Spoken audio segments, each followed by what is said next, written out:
y'all, I'm Beau-daes and welcome to 7 days of Harvest Chic with me. We're about to get into these next 7 days and it's going to be a bunch of things that bring you value. So if you are interested in beauty, lifestyle, fashion, and you want some value added to you, honey, I am your girl, okay?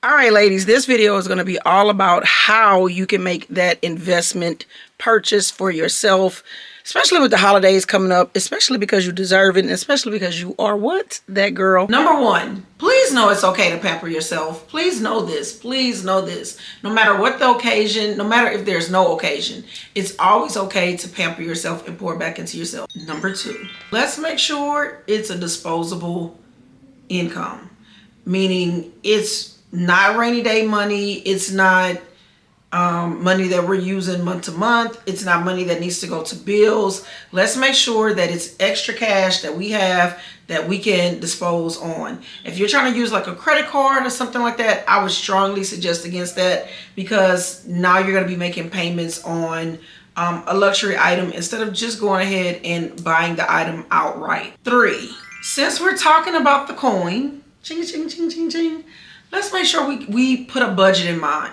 No matter what that luxury item is, we need to make sure that we have a budget on what we are going to spend on our first luxury item, whether that's a hair accessory, shoes, a fur, a purse, luxury makeup, luxury perfumes, whatever it is. We want to make sure that we have a budget and that we're going to stick to that budget, and that budget is going to be a very strict budget that we adhere to. Number four for me, I would definitely say let's make sure that we buy new. I know there's a lot of resale places. I know there's a lot of things, y'all, but there's something about when you buy it new, you don't have to challenge the authenticity of it. You also can indulge in the experience. When you go into the boutique and you walk in and you take in that whole atmosphere of it, it just puts you in the mindset of this won't be my last time buying for myself, and then a lot of times you'll get a sales advisor and that person is there. They're going to answer all your questions. They're going to find the best product, whatever that is. If it's a heel, if it's a clothes, whatever, they're going to find the best product for you. And so this makes the experience top notch even more. Number five, make sure that you stay true to you and what your style is and what it is that you like. If you know you're not a big tote person, don't go in and make your first purchase a tote. You want to research the brand, make sure that you're familiar with the brand and what the brand sells. Make sure that the brand's values align with what you feel your values are, because we definitely don't want a situation where, like so many years ago, I'm not going to say brand names, people were boycotting these brands, and it was like, y'all better not wear this belt, y'all better not wear that purse. You don't want to do that. You want to be comfortable and secure in whatever it is that you're buying, because baby, let me tell you one thing about the culture. The culture will cancel people quick. So you want to make sure that when you research a brand that you align and you like their values, you like their products, and you can see yourself shopping with them time and time again, and not shopping with them just one time and having regrets or things that you don't like later on down the road. Let's say it's a luxury hair piece that you want, or a luxury bag, or a shoe. Girl, if you're getting a Chanel bag, baby, we need to be friends, because the only Chanel bag I have is her right there. And she old school Chanel, right? She old school Chanel. She vintage Chanel at this point. I would suggest y'all, like, if you have never, go see if there is a boutique near you. If you cannot actually get into the stores, go to a Nordstrom. Sometimes Nordstroms will have some of these items as well. If not, then go online. First thing I would say, if you're buying a shoe, make sure that you are familiar with the sizes of those shoes. Most of them are European or Italy, like Italian, stuff like that. And so the sizes run typically very, very, very, very differently. Take her for instance. This is the Jimmy Choo Anouk, right? Compared to the Christian Louboutin Socate. I will never get a Socate. And I'm going to tell you why. I was eyeing the Socate. And I wanted the Socate in a red pump. I'm so glad I didn't, because I wound up getting it in this Anouk. Now, this Anouk is super cute. But, baby, when we put her on, we feel like we knock-kneed, bow-legged, everything at the same time. And I'm only bow-legged. I'm saying all of that to say she takes some time to walk in. Come on, let me show you. Let me take off my comfortable house slippers. Now, y'all see my legs and my posture before. I am bow-legged. I've always walked on the outside of my shoes. Honey, I'm already right now. I'm knock-kneed. So this is a shoe, y'all. I'm just being for real. You have to break her in. It is patent leather. Oh, honey. So you can walk in these, but you are going to take very short steps. They're not going to be very, don't make me fall on that slipper. They're not going to be very wide steps. And my feet about to go out that way. Even if you try to walk one foot in front of the other, right? Beautiful shoe.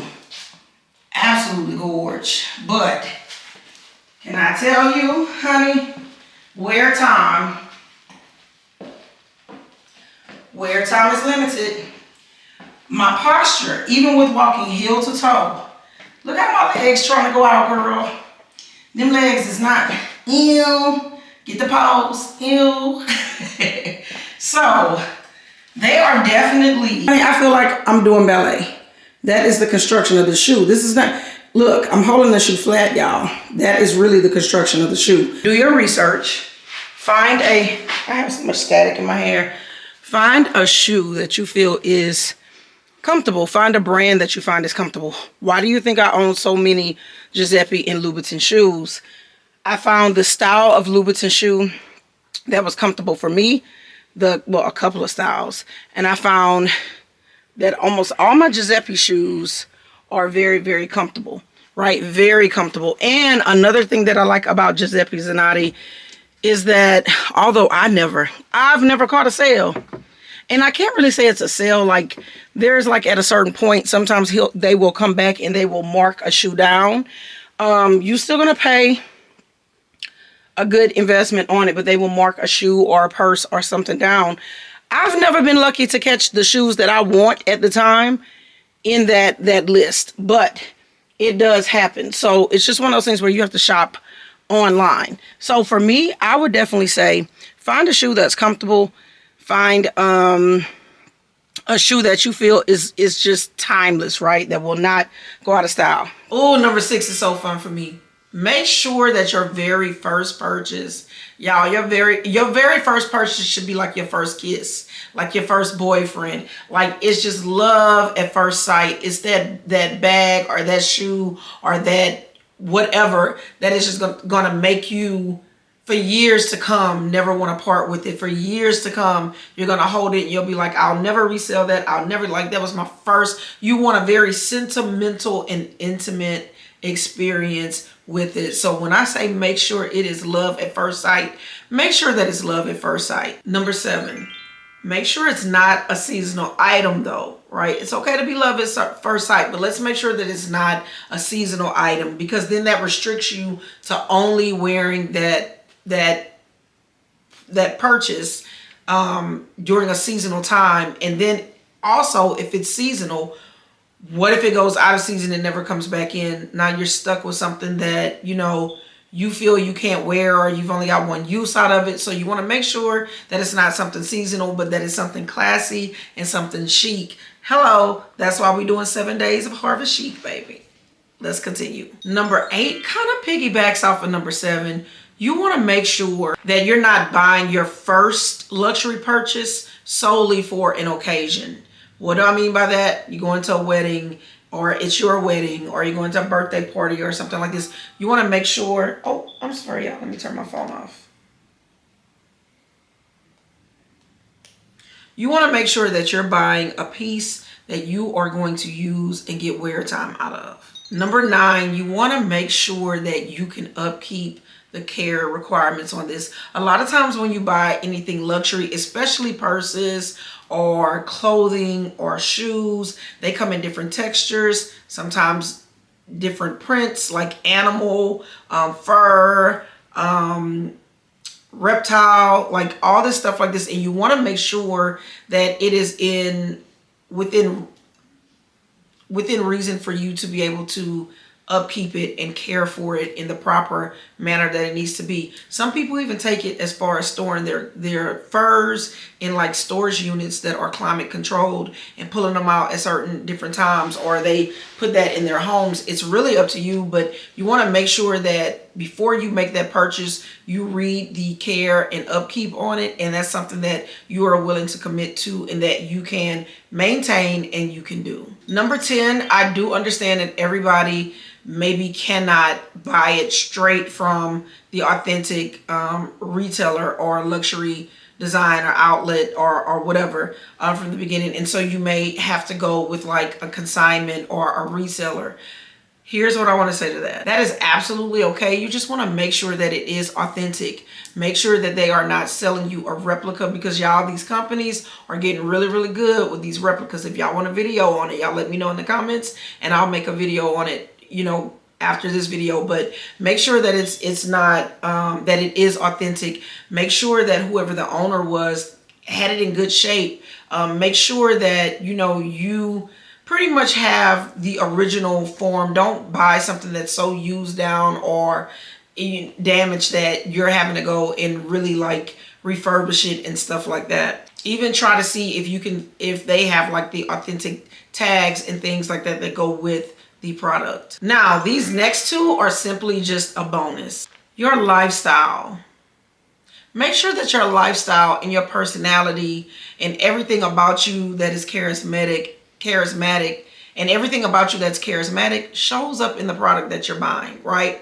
If you know that you're a very conservative person, you don't want to go out and buy these big baby blue ostrich feathers, or you know, I don't know, but you just want to make sure that it fits your lifestyle, it fits your needs. If you're a gym girl and you run every day all the time and all you wear is athletic wear, then you want to make sure that, you know, you're not, you know, that it fits into that, right? That if you're going to wear, let's take, for example, a designer bag and a designer bag with some athletic wear, then you want to make sure that it coincides, that you are going to really pull that look together to make it fit you and still be, because you never want to own a piece and the piece is wearing you. You always want to wear your piece. You always want to exude confidence, especially like if it's a luxury fragrance. You want to make sure that that's a fragrance that you're comfortable with, that when you walk in a room, despite if somebody's nose agrees or disagrees, that baby, you are good and put together, right? So you want to make sure that whatever you're getting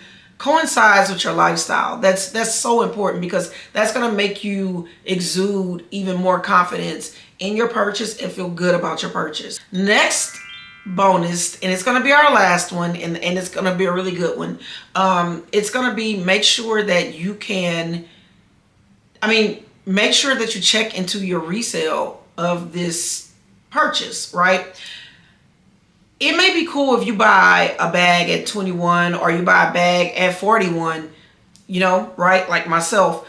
But you want to make sure that you have a good resale on this product. Reason being, our tastes change and things change, right? And sometimes you may just decide, I've worn this enough. I want something different. I want to elevate. I want to go up a notch. You want to make sure that you're getting the best. B-E-S-T.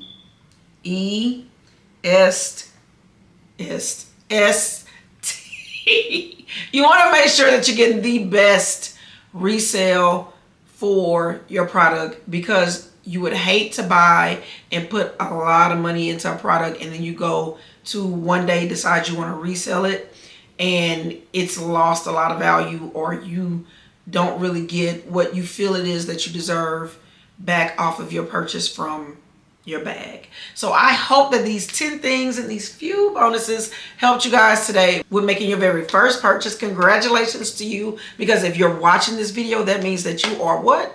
One step closer to making your first luxury purchase. So kudos to you. If you enjoyed today's video, please go ahead, like, share, and subscribe to the channel if you haven't. And if you're already subscribed, drop a comment down below regardless. Make sure that you guys tune in tomorrow for day 2 of Harvest Chic. Reason being, tomorrow we're going to talk about how to take care of your Louboutin heels. There are so many hauls all over YouTube where, you know, we do try on hauls. Me, myself, because I'm guilty of it. I love to do a good try on haul and showcase just different things that I have. But when I was just looking, I did not see anybody really talking about the care of taking care of your Louboutin shoes and all that that entails. So if that is something that you are interested in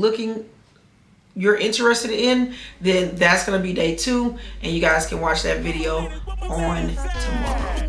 In the meantime, I love y'all. Thank y'all so much for being here. We've been all right. I'm gonna pull it back together. I love y'all. Bye, Beau-daes. Go ahead and hit subscribe, y'all. Love y'all. Mwah.